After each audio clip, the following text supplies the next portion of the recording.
Bonjour, alors nous allons faire un exercice sur Photoshop puis sur After Effects pour faire animer deux prunelles dans les yeux d'un personnage. Alors pour ce faire, bah, je vais dessiner euh, une prunelle et un œil et que je vais scanner. Alors, d'abord je scanne, tout simplement. Alors je vais scanner le mieux possible à 300 dpi par exemple. Si je peux pousser à 600, je le ferai volontiers, mais là, donc scanner est à 300. Et je vais d'abord faire un aperçu. Voilà, donc j'ai mon groupe œil. Voilà, je m'arrange pour que ça soit. Et je fais numériser. Alors là, une fois que j'ai ça, bah, je vais quand même vérifier la taille de mon image. C'est toujours bien. On fait 10 cm par 10 cm environ à 300 dpi.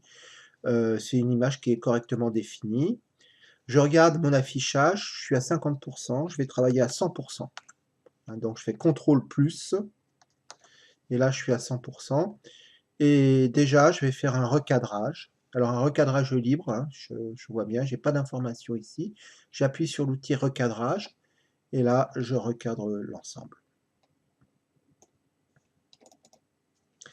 Alors maintenant que c'est fait, je vais utiliser les fonctions calque de Photoshop qui sont complètement interprétées à l'intérieur d'After Effects. Pour cela, bah, je vais déjà transformer mon arrière-plan en calque. Je clique deux fois dessus et je mets calque. Donc ça va être la prunelle, puisque la prunelle est derrière l'œil, elle est cachée. Voilà. Et maintenant, je vais prendre mon outil sélection. J'attrape mon œil. Je copie, hop, et je dépose. Et vous voyez que maintenant, j'ai l'œil, le calque œil qui est ici, qui va se poser au-dessus. Alors maintenant, ce que je vais faire, c'est que je vais prendre mon calque prunelle, je vais le disposer un peu derrière, et maintenant je vais retrouver mon outil cadrage, et je vais faire un cadrage plus précis. Maintenant que c'est fait, je vais créer ce qu'on appelle une couche alpha ou un stencil, et je vais donc sur œil, ici, et attention, regardez bien, je vais sur cette touche qui est celle qui permet de fabriquer un masque de fusion. Hein. C'est la couche alpha, masque de fusion ou stencil. C'est les trois noms pour la même chose. Alors ça, d'un point de vue informatique, c'est une couche de 256 bits, alors une valeur de 2 puissance 256 noir et blanc, qui permet de faire des transparences. Donc je vais chercher mon pinceau, et c'est en noir et blanc. Donc je ne pourrais pas faire autre chose que de poser la possibilité d'une transparence. Donc si je fais ça maintenant, vous voyez que l'œil apparaît. Je vais varier la taille de mon pinceau.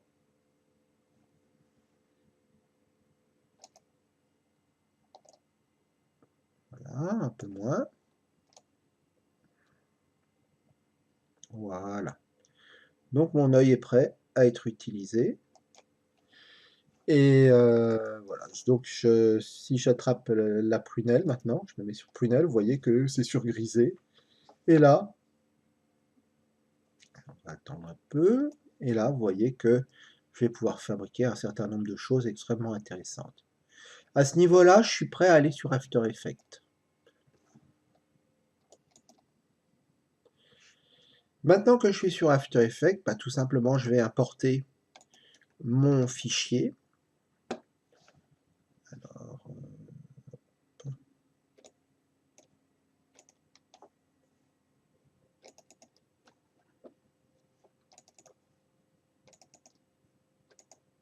et là, je vais le mettre en composition Photoshop. composition, conserver la taille des calques. On va faire ça. Hop. Composition, conserver la taille des calques. C'est important ça, il va le prendre en composition et vous allez voir comment.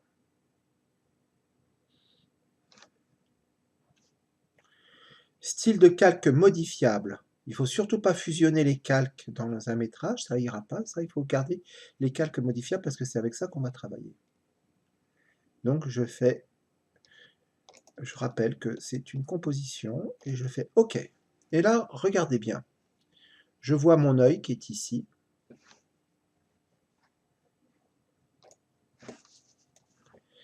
Et si j'ouvre mon répertoire, je trouve œil et prunelle, ce qui sont ici. L'œil est ici et la prunelle est ici.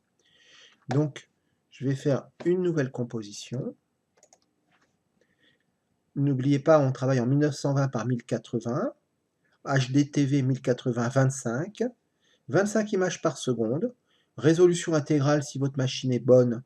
Si vous avez une machine un peu moyenne, vous pouvez changer la résolution, ce qui vous permettra de travailler beaucoup mieux. Ça n'a pas de conséquence sur le résultat. C'est lorsque vous ferez le calcul de votre animation, vous pourrez choisir une résolution de meilleure qualité. Donc ça dépend de la carte graphique que vous avez. Donc moi je suis en résolution intégrale et je fais et je fais une durée, là c'est très important, 0,10 secondes, ce qui nous permet de faire des tests de bonne qualité. Voilà. Alors maintenant je vais prendre ma prunelle et je vais prendre mon œil. Voilà. Et vous voyez que l'œil et la prunelle sont associés. Alors je vais faire un fond blanc,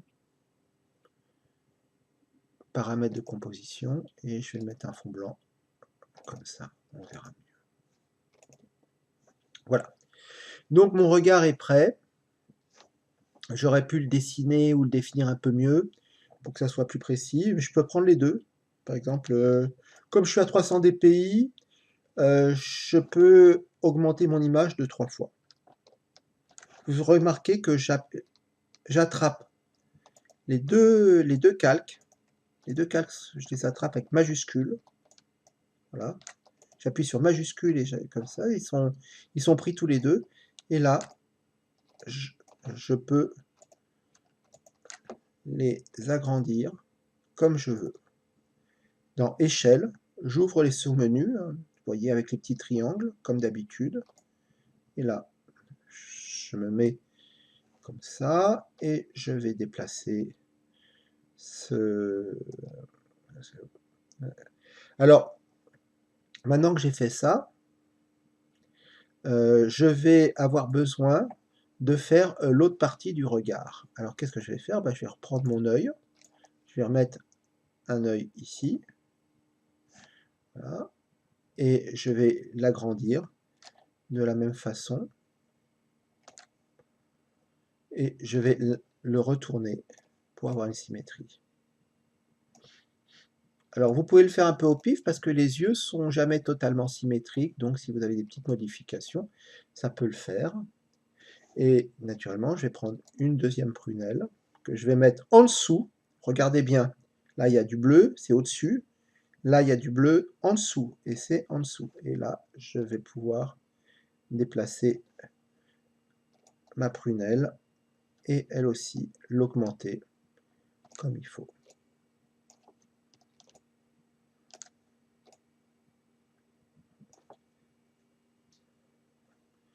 Et voilà pour l'exercice. Donc si vous avez déjà fait ça, c'est très bien. On va voir pour le prochain exercice, ça va être l'animation des yeux en symétrie.